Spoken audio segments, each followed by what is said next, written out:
what is your understanding of these creators? What drives them? What is the motive? Even doing it? Are they doing it like as a career, or is it like just trying something and we'll figure out it's one of those things? And maybe there are different types of creators. So the way, we should look at how creators really evolved, right? Basically, till say about 2019 or 2018, most of content creators were, except YouTube, were static in nature, images. But with the advent of TikTok and short video, it really changed the description, because now you're no longer just consuming an image, you're consuming storylines, you're consuming in the short frame.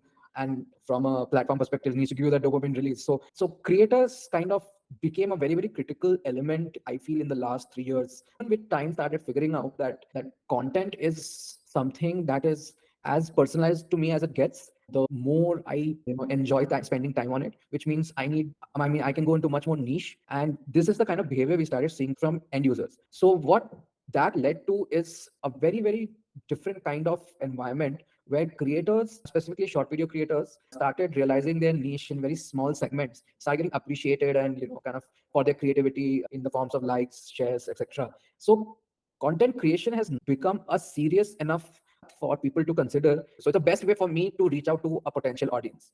Now, so what I mean, that is to answer your question of what drives them, that the ability to connect with people who appreciate the kind of person I am, or more the kind of person I show myself to be through my content and through the videos that I put out. And also kind of get recognition, which is a form of social validation. Right now, online social validation is a very, very critical component of your self-esteem. Fortunately, unfortunately, that's a different category question altogether. But especially for Gen Z, your number of followers does have a very important role to play in their social graphs, social lives. So it's become one of those inherent needs, that I need to be active socially. I need to be somebody who has a digital presence. And we've started seeing that this starts getting adopted with the millennials, and eventually people above 40 years or 50 years of age. People have started accepting that the digital life means something significant. And of course, all of this was present in 2010 to 2020. What happened really with the differences, before in the 2010 to 2020, you had mainly social graphs, where you were really talking to people you kind of knew, or what I did, etc., etc. But now with the story changing to content graphs, you are now talking to a bunch of strangers who probably appreciate you more for what you're creating. So it's kind of changed the world dynamic from that perspective. And this new way of looking at content, or this new real way of looking at your social life, kind of is what drives these creators to continuously try to create content, right? If you really think about their gain points, they are like creators spend a lot of time alone creating content. And in countries like India, the infra is fairly poor. Phones are not that great. There is no guidance per se. Like if there's a 18-year-old who wants to be a content creator, I mean, apart from online and seeing other content creators, there's no really any kind of guidance or community that can help. And most importantly, there's no ROI in terms of money. Absolutely, when you start out, you have to stay for years and years together, and then hope that one day it will turn out and you can earn money. And still you would see millions and millions of people just trying to sort of really go out and create content continuously. So creators are a segment of people, I think, who in today's world, they're the future, you could say, right? That they are working very hard to establish their presence today. But in the future, you would start seeing that most of the consumption is being led by the content that people create, and more regular people are starting to create content. So that is sort of very important. And I would divide creators into two kinds, to be very honest. One is influencers, where it's the top influencers, the top 0.1% making good money. The ones like Tanmay Bhatt, you all know them. And everyone, when I say the word creators, kind of thinks of them only. But in reality, there's 99.9% of another crowd who just about work as hard, but they're in that whole struggle still to kind of reach that very top. And with advent of the content landscape changing, more and more people will become full-time content creators, something that we've started seeing with time. Compared to 2020 to today, a lot more people earn purely from their social profiles. So there are a few things I want to double click on. So you mentioned somewhere that that this whole thing is changing. People who used to earlier post for their friends, now it's moving to it. It's more like Twitter. Twitter was not about your friends and family. It was more about the people you're interested in, the content you're interested in. But that's now happening with TikTok. That's happening with video. And even Reels is like following that, moving away from that people I know to the content I like. Now, that's a big shift. And does that mean that earlier, if I have built my following, then I can kind of, that is my asset. And over the years, while algorithms can keep changing, but over the years there was this benefit I will accrue because of that. Now that is gone. So does it create level playing field? Does it bring a new crop of creators? And what is the journey? Because somewhere earlier we were, like everyone was wired that, okay, I want to be big, I want to have million followers. Now, if it is not about following, then what is the driver for me again? So it's a whole reset in a way, right? So how do you read this change from the eyes of the creators? Yeah, I think that's a very good reading of the situation, and I think okay. So let's start from the first part, right? So you're following. So earlier, it's more about how many people you knew very early when it started out, and then went to how many people you could connect with online and so on. And now it has moved to a place where although the number of followers do matter, it matters much less, and it's a purely level playing field. So let me give you an example. Let's say there is a creator who has 1 million followers, and there is another creator who has 1,000 following, and they both create a piece of content. How the algorithms work, and this is pretty much almost all short video algorithms across the world. Maybe the 1,000 following followers creator would get a short view of 100 views. So 100 people will see its content, and the 1 million guy will probably get 10,000 views, right? So give it a little more probability that to reach the right audience. And the first 100 or the first 1,000 views that they get are generally a part of their followers and so on. So this gives a better probability of it doing well, but that's about it. Once, let's say, if the content of the 1,000 guy is that good that slowly there's a category of people who are enjoying it, and they're interacting with and there are many signals that are taken into picture. And if the million guy is so let's say it's an average kind of post, it's very high likelihood that 1,000 guy will get up more views, more sort of engagement on his post and so on.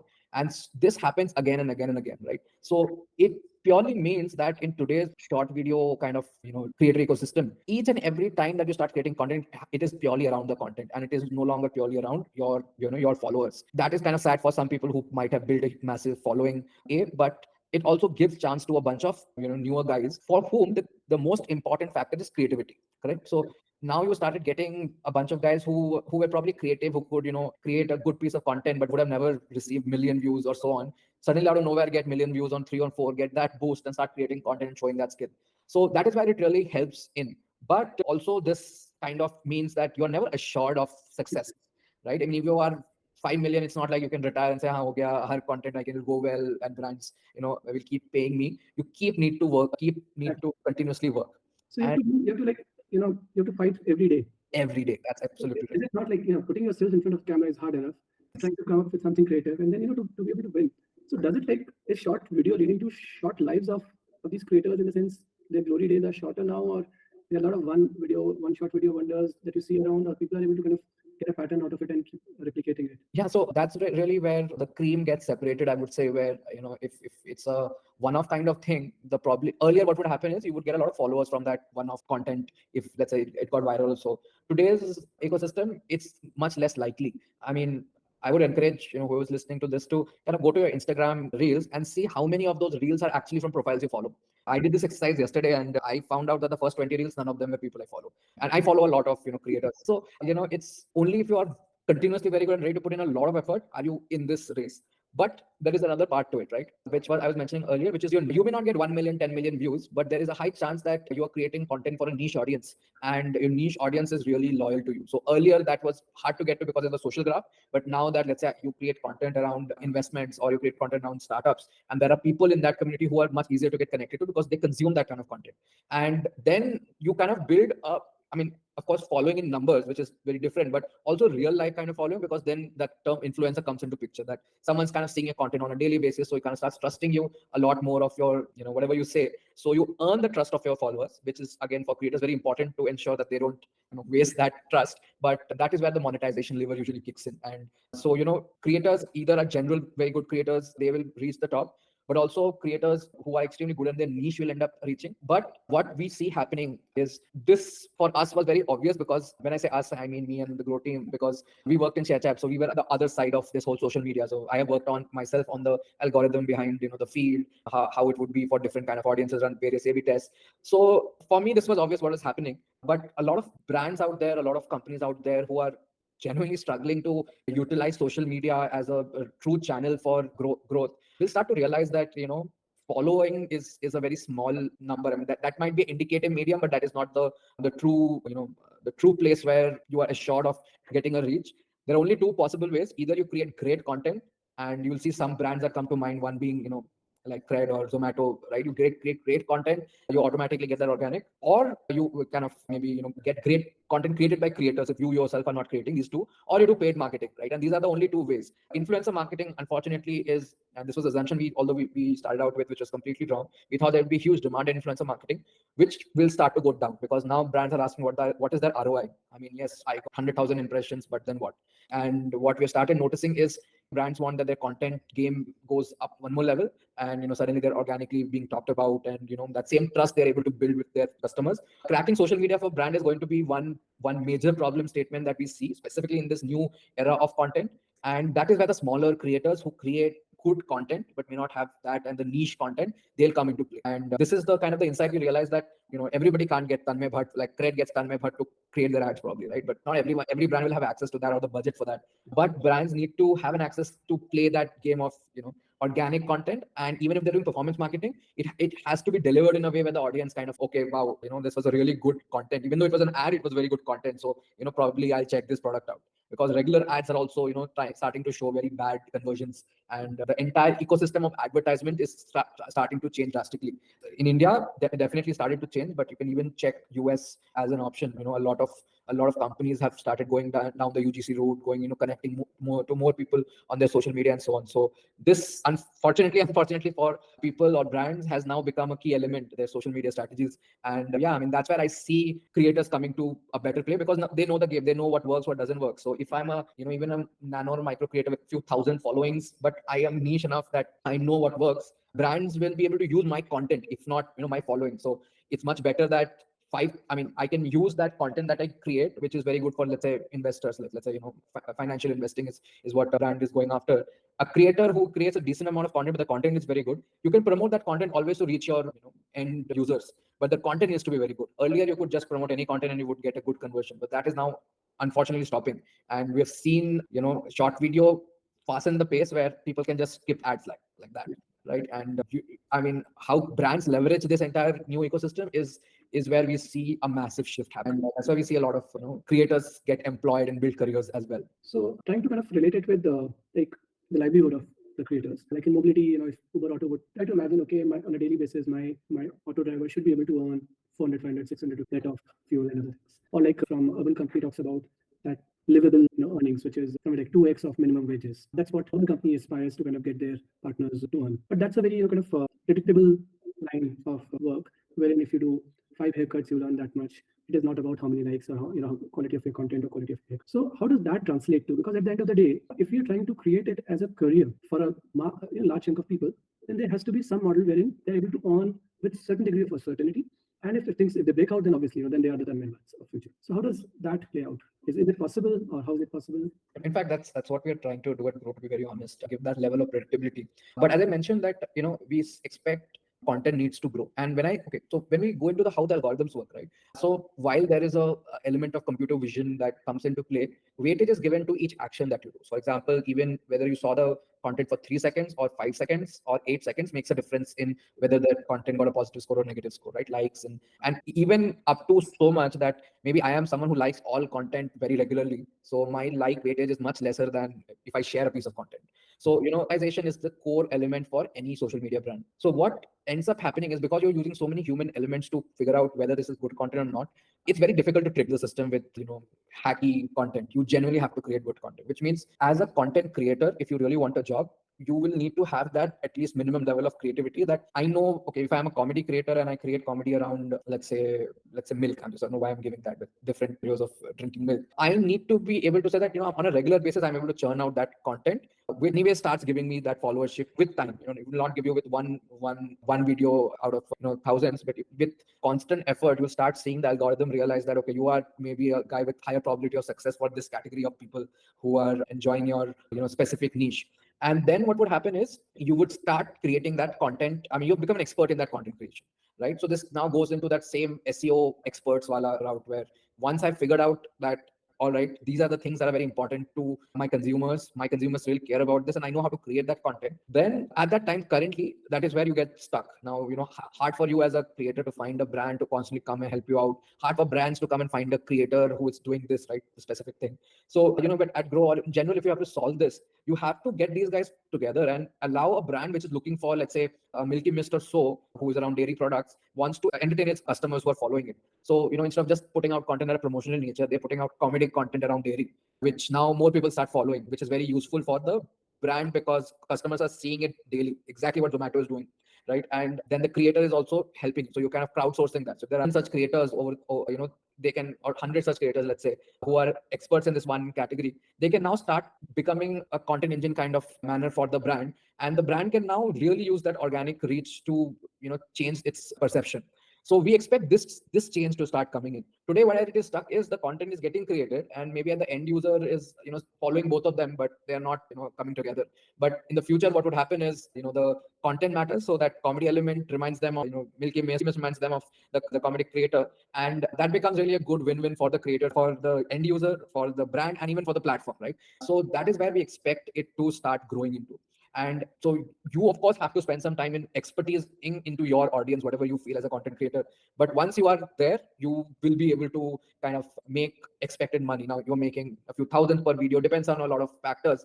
But again, at Grow, what we've done is we automated all those layers of understanding, where now brands are also able to predict, let's say if 100 people are submitting for 100 videos for this month, I'm able to select the best 20, 30 and maybe post it on my channel for the rest of the month. And I'm regular, and as a brand, I'm able to use my organic presence. So, but brands don't want to go into the manual aspect of this. It becomes very, very painful if you have to request agencies to do and so on. So you will need a platform that is able to easily help brands and easily help the creators. Same way we see Uber drivers, right? They come and log in, they say yes, they do the drives and they're done. Similarly, they see the content needs, they're done, they're happy about that, and they get paid automatically. And similarly, the brands are happy with the final content they're getting, and eventually with time their presence really changes, and that makes a difference. So this is what Grow is really trying to solve, and really Grow what it is doing. And we identified this problem that a year back, or I would say around 2 years back, where we realized that now brands, and the brands who can use social media effectively will win. And you can see one thing, like I love how Zomato is one of the best, but they have some of the best creators helping them.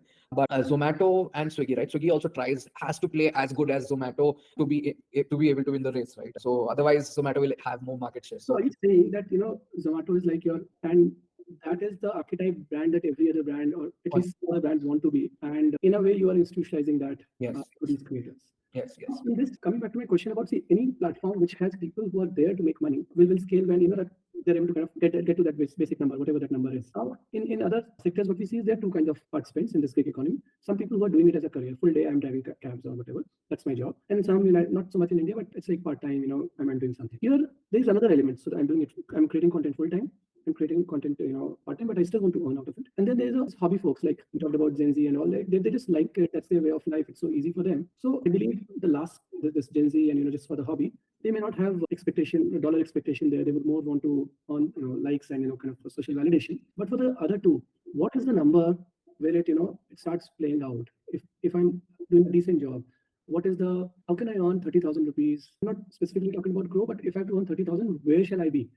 So just let's take out today's market, right? Content is in form of IP is quite expensive. So I would say that if you are the second kind, right, that where you have a few thousand followers, a few tens of thousand followers, you would probably need to make 3 to 4 good pieces of content a month to be able to clock 30,000. But you aside of the followers, even if I don't have followers. If you don't have followers, then a little more, because it becomes harder for you to kind of get discovered. But if you are really, nano and micro creators. So nano creators are usually 10,000 and less, and we don't define creators less than say 1,000. That's usually where most of us lie. And usually content creators are 1,000 to 10,000 in nano, and 10,000 to 100,000 is micro, and 100,000 plus are in the small influencers, big influencers, and so on. You're talking about Instagram, and then of course there is a mapping you can do to other forms. So what we have seen is that ideally for in the nano and micro kind of, mostly in nano, you would need to put that 3 to 4, let's say 5 pieces of really good pieces of content, which does decently, or that is the current model, and in the future we expect that to be does decently well for the brand. You upload it, brand uploads it, and ensures it does decently well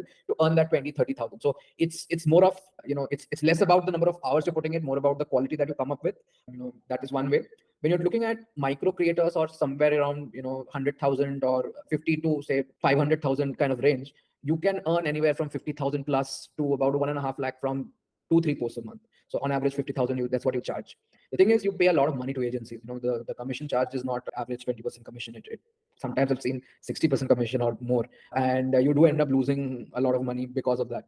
So while we expect institutionalizing this will reduce the prices a bit, the overall kind of income still remains same or even more. We expect that kind of change to happen where the demand for content is fairly high, that you need to churn out more content, and which means more people can participate in that economy, in that kind of an economy. And this is not your on grow they can earn that much, or you're saying this is through their. This is what I'm expecting what will happen in this ecosystem with in a couple of years. But this is happening, right? I mean, the only thing is celebrity is the problem. So you go up today and you go up to an agency which kind of decides to represent you, you will get anywhere from, as I said, 15 to 30,000. You're guaranteed to get that if select you. The question is, so not agencies, the brands select you. The question is, brands get a list of 1,000 or 10,000 names, and whether you get selected or not is random in nature. Through Grow, the gatekeeping is changing. Correct. And it is becoming more, I shouldn't say algorithmic, that's a bad word these days, but it's like, can I say democratizing? What is happening to the. Is right. It's democratizing the entire process, right? I mean, for us, I mean, that's the whole point of the automation. I mean, again, I'm just to quote Ola's example, the idea was, I mean, it was never about, the user, the customer calling up Ola cabs on the phone and then Ola cabs and get someone. It's always that I click a button and I get the best person available depending on distance and rating, maybe there, right? Similarly for us, you press a button as a brand and you get the best content depending on a few factors that really matter for you. So, and our focus is on the content more than the creator. So we, instead of just getting you the 4 creators, we'll probably get you 40 creators creating the kind of content that you have, so that there are multiple ideas that you have a choice to select from. And overall, the revenue that we earn, these depending on the performance of these 40 creators, these it'll vary based on the quality of the videos that they're creating. But you are assured that if you're creating good content, you are making a good kind of money. That's only for Grow. What we expect, I mean, let's put Grow out of the picture, right? What we expect this democratization to happen. It has to happen. Either one day Instagram will do it, or either someday there's a productized agency that do it end to end. But this will happen because the demand for content overall, not just for brands, but just overall as end users, is so high that you can't ignore this. There is enough social validation for everyone to jump in this ship.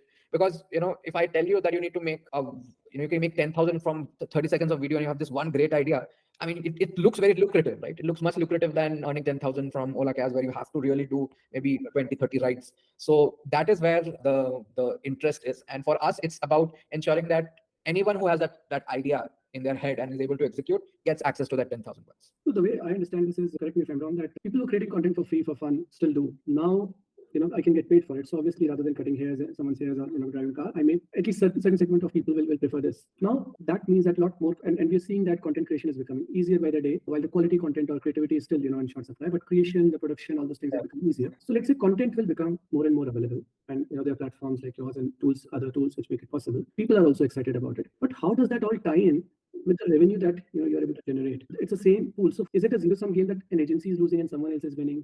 Is it like Instagram is losing and you are winning? What is happening? Because at the end of the day, brands have certain marketing budget.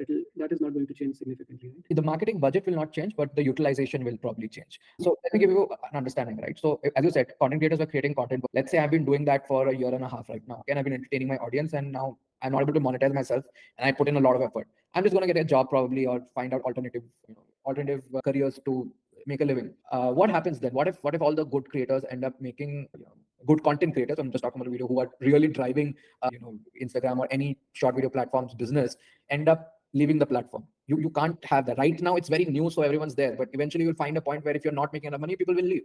So at that time, someone would step in and say, no, you create great content, you will find money. So either first step always comes from advertisement, and second step may even be direct, which is actually even happening, where there are platforms who are paying out very small percentage, but they are paying out creators to ensure that they are putting in X number of videos per week and above a certain performance rate.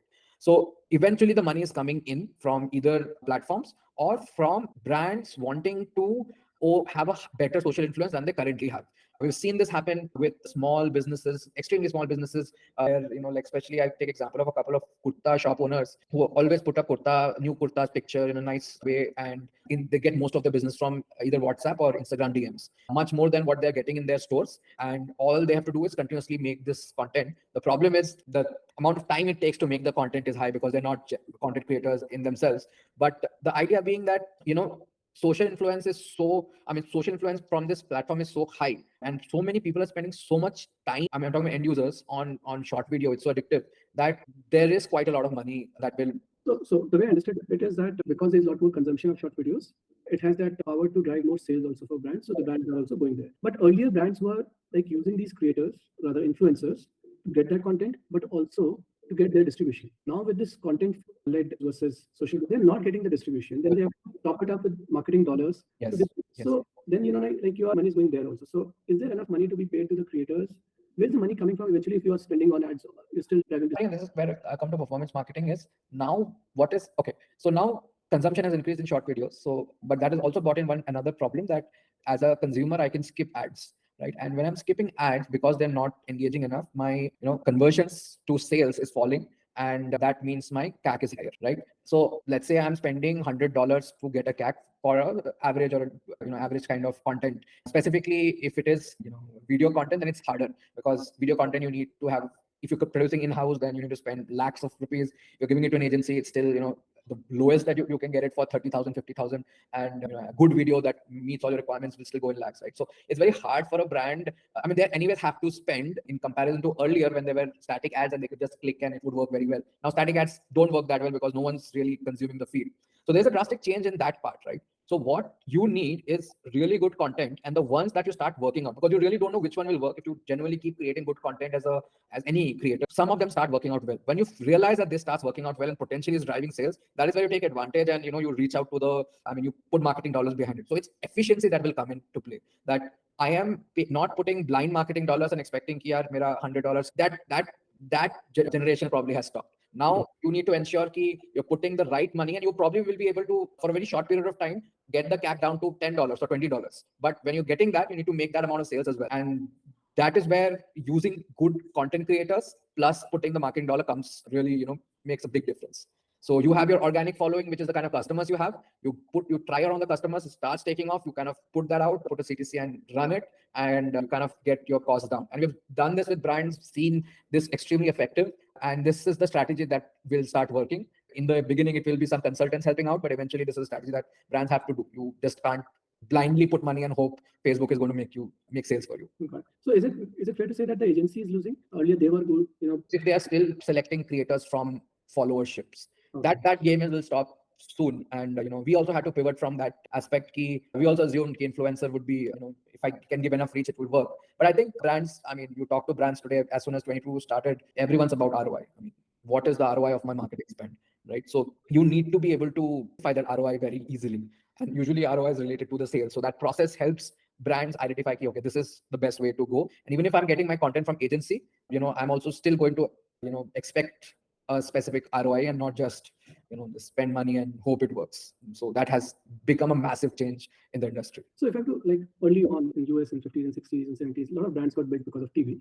And the MO was very simple. You have an agency, you pay them money, they will create an ad, you show it on these prime time, and over time that will drive recall and other things. Now, a lot has changed. People have gone to social media. That is happening. But at the same time, you cannot broadcast that ad to everyone. That the agency or and whoever had done it. So that doesn't work. Also, it has become easier to create videos. So the creators have emerged or are emerging. And as a user, you are not interested in seeing the same ad 5 times. You immediately skip. So in a way, what you're saying is, if it is an ad, I'll skip. If it is content, it has ad package as a content, whatever, then it has a shot. So that's where we are going. And is there also something like a little bit of targeting also? Now the brand has 50 ads for the same message or slightly variants of that. Then what they show you and what they show me could also start. Absolutely. I'll give an example from ShareChat right on this. So ShareChat excels in regional audiences, right?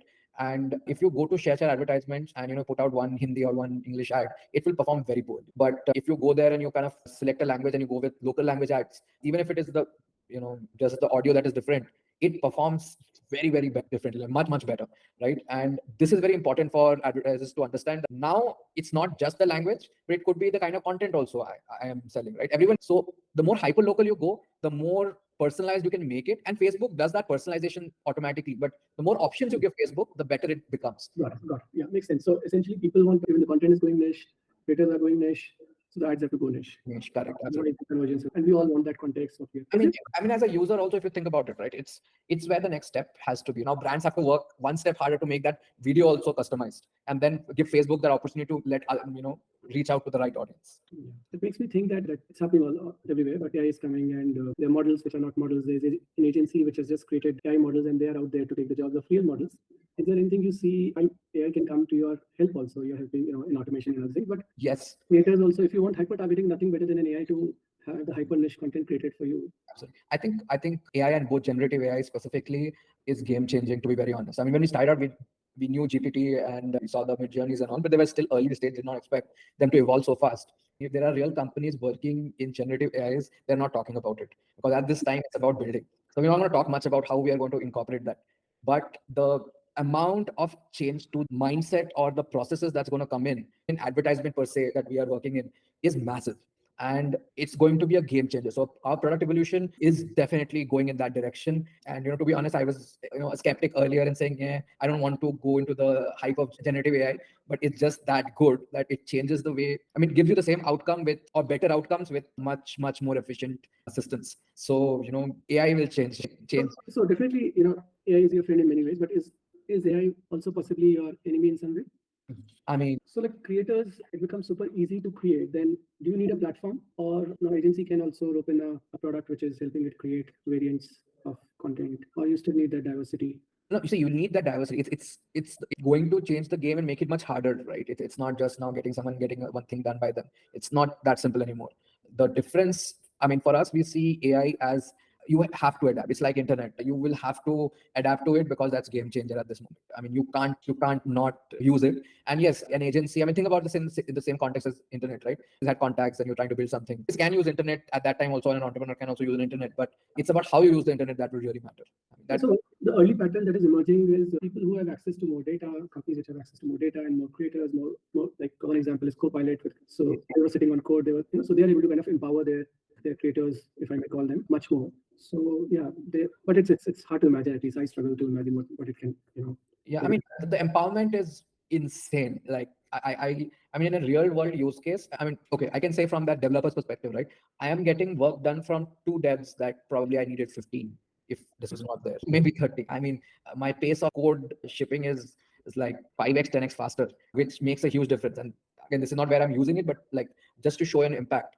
And what we expect is how you're going to use it. Like if you are just going to get in the hype and say it's going to replace a programmer, so just going to ask AI to do generic work, then you're not really using it well. But if you're kind of building the right cyborg out of it, then I mean, I can challenge a bigger company with much more resources and much more money because of what AI has brought to the table. Yeah, it's incredible. Thinking about it, like over the years with these tools, content creation, the cost of content creation is going down. Also, people, individuals coming and becoming creators, and this trend will further continue with better tools and with generative AI and other things. So let's say one graph, if you plot it, the cost of content creation or production will keep going down. And the video quality, audio quality, now the AI can at least resolve that.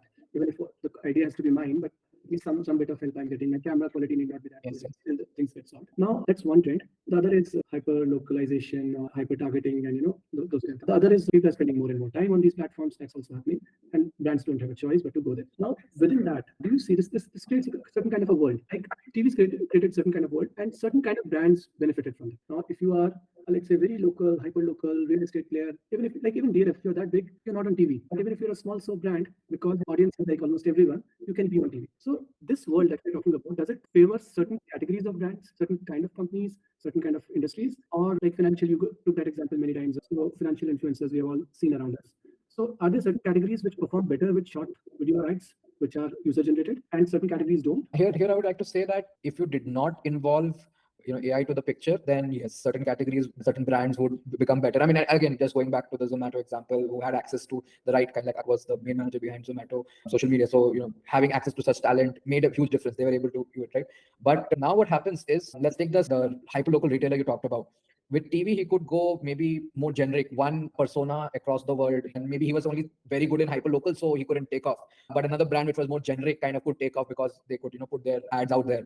Today, what happens is you as a brand have a persona, but can you hyperlocalize that to an extent that you can relate to every kind of demographic that exists? So for me, if the brand is Misfit, if I'm a X kind of entrepreneur, it's different, and Y kind of entrepreneur, it's different, and you're talking to me in a different manner, and that is where the game is, right? And but my question is slightly different. In terms of categories, like does it work more for FMCGs versus fintech versus education institutions? Like this short videos, do they work better for certain categories of industry? Yes, but that difference will go down, right? Now is it working towards, and why is it not working for others, and what can change? If you can just delve into that.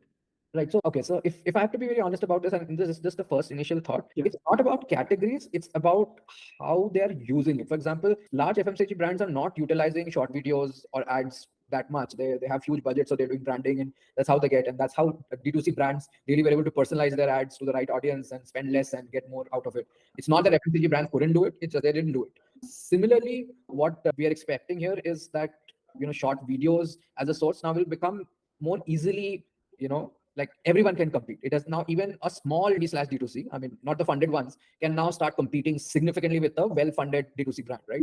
Sugar may find a serious competitor in just the person who has a small shop, right? But that's where I'm talking about. If they know how to use the ecosystem well, and that's where AI will actually kind of even come, because they're empowering the right kind of creators to an extent where hyperlocalizing it is not a major challenge, which would be if I was. So if you want to hyperlocalize 1,000 pieces of content today, sugar has to spend, but it can spend, but that small shop can't. But now the cost will come down so much that both of them can, and it'll come down to who does. Got it. So so it's something you are seeing, and you have this journey. You were with ShareChat, then you were like involved when all of a sudden No Time Watch came out. So take us through that memory. And is there something that you saw there that is giving you the conviction for what you're going after? Or are there certain nuances that you understand better than rest of the folks? Yeah. So I mean, so I think let's talk about Moj, right? So we're pretty lucky to have them as co-founders. So once the leadership had an idea of that, okay, TikTok is banned, and I think they were all in office at the time it was announced. And these guys very quickly, the leadership decided, let's launch our product because massive demand is going to come, and TikTok was fairly addictive.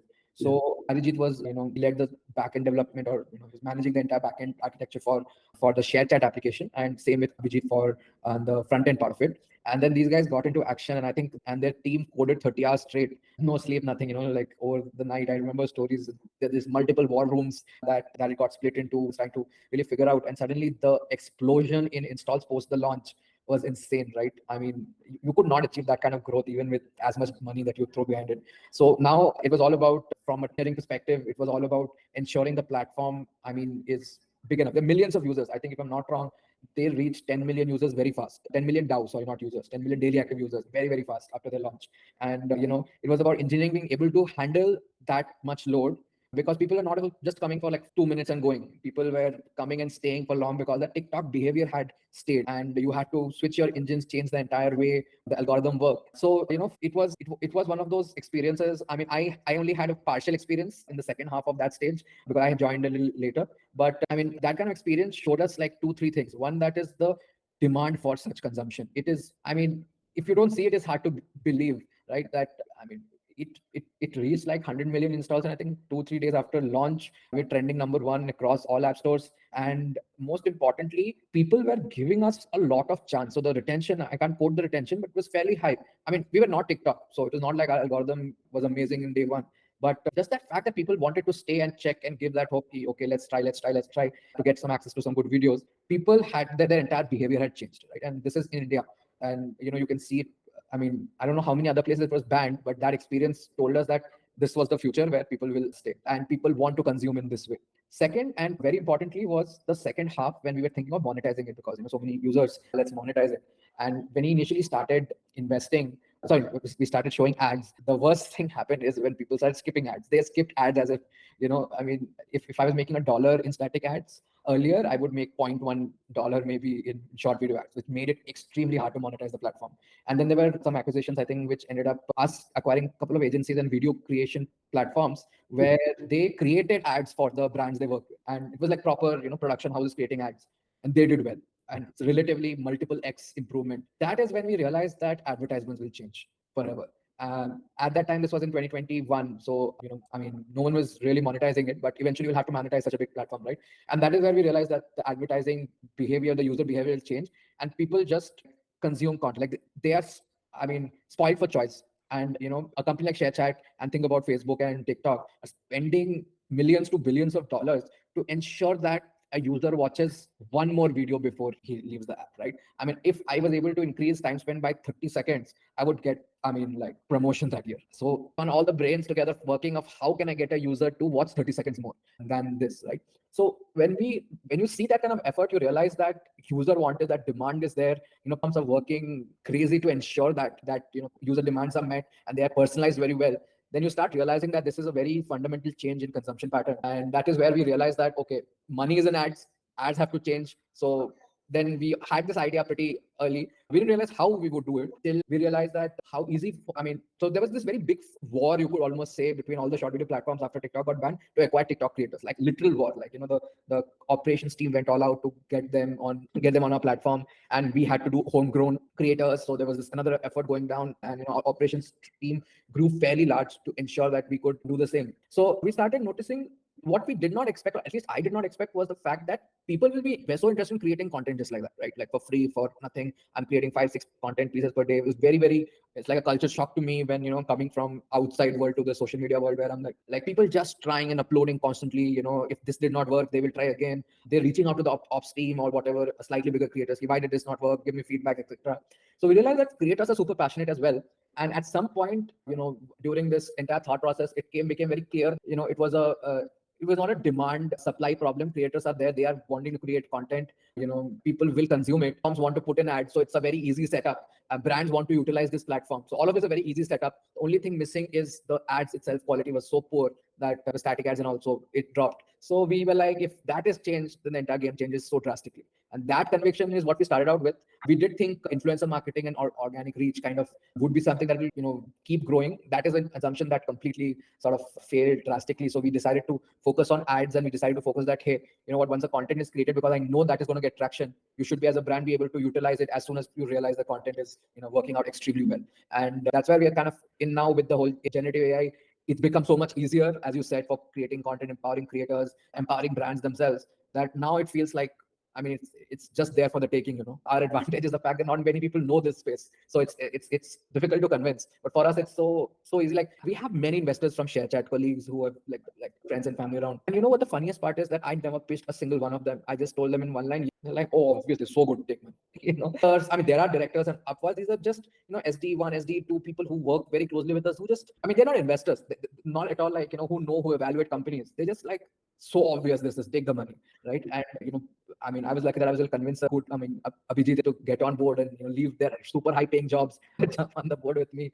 And and then getting that team they had together was just, it feels right, and it feels that we are growing insanely. Like, for example, just giving you a validation of our numbers, we've got 150 creators without organically installing our 150,000 creators, my bad, installing our ad. We had brands whose costs per click or costs per sale we brought down by factors of 2x and 3x. So we're seeing great validation in our hypothesis. It's about now building out the entire system so that it can scale and not. So the way I see this, like, people are doing it for hobby, for likes, for social validation. Now there's a way to make money out of it, and brands also kind of track that this is where the world is, so they have to kind of align themselves. And the world is moving towards video, the short video. The world is moving towards native ad. The world is moving towards more organic sounding, seemingly organic ads. And that's what somewhere, at that intersection is somewhere here. That just last question, I know. What is the harder part here? Getting brands or getting creators, and getting quality content, or getting brands to put in money on the table? Right. So first, we had a change in this thing. So first, when we started out, it was that getting the quality content. So okay, let me give you an idea. We have more than 2,000 on average creators participate in a challenge, right? And this happens over 2 days. So it kind of, without doing manual effort, to be able to build a system that is smart enough to detect high quality content was definitely the initial technical challenge that we have to deal with. Now, what we have been able to achieve, and that was much more harder than sales. Brands were happy to experiment with us. Now that part has become easy. We have, if I just take the system out as a video processing or a content engine, we will soon be one of the best in the world soon, because we have figured out so many solutions to problems, and then getting all the solution together, that's become super easy right now. Now for us, Find which are the good piece of content, and basically becoming an engine, right? For anybody, if you want some really good pieces of content, pieces around a particular topic, here is this engine that will churn it out, right? I can just create a give you a problem statement. This is what I want to convey. Yes. Then people will take over. So similarly to how you kind of had, I wouldn't call this generative AI per se, but similarly how you give a prompt and you get this thing. Similarly, but of course it's not like completely. But so that was definitely hard. But now we've solved it very easily. Now it's about, we don't want to just go at one brand each, which was the initial idea. Now it's about getting brands at scale and then like convincing them of staying. Being patient enough to see the rewards that will come out of it, right? That part, I think, is something that we have to figure out. It was not something we thought we have to do for a while, but now that is where we have the challenge, that how do I convince brands to just stick out and see the effects, because it's more of a that graph, right? Exponential graph, kind of the ROI that you'll get out of this. So for brands, I mean, I'll give you an example. We did our first pilot that we did, not one of the first pilots that we did. We thought we had a very bad output, right? We were very sad. We were like, hypothesis, I'm not sure if this is going to work out. And we didn't even charge that brand, and we felt guilty. And nahi chala. I was surprised after 3 weeks of the campaign getting over, 3 to 5 weeks. I think it was during the November time. I'm not recalling the exact time frame. They reached out and they're like, "What have you guys done?" And I was like at that point, it just takes a bit of time for everything to get together. So initially they didn't tell me kuch zyada nahi hua, but then they were like mind blown at another level. How, because for them, if they could reduce it by 50%, which is a 2x drop, they could raise the Series A kind of thing, right? So for us to see 3x drop with just an experimentative one of the first clients, it was crazy. A few days back, we saw them running our ads on like just organically. We were scrolling our Instagram and we're seeing our ads being used for their performance marketing, which was a great feeling. Yeah. So it takes that bit of time, and for us, it's about communicating that well to the brand. And I think we are early into this phase. I think we'll figure it out. But yeah, that's a slight more challenging task for us today. Who knows? 2 months later, it might be something else altogether. So yeah, that's I think your pitch is very simple. The way I understand it is, you go to a brand, say you want to be Zomato, right?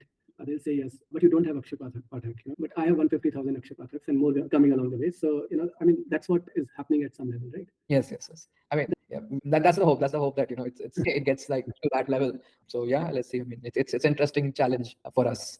But I think it's been an amazing journey as a founder, I would say. Short period of time that you guys have been around to have these kind of number of creators, number of creations that are happening, and the kind of brands you guys are working with. And I think a lot of long-term things, aligning the cost of production going down, consumption going up on these platforms, and then everything is becoming data-driven. So the metric, I think, you're not as well placed to kind of chase that as you will.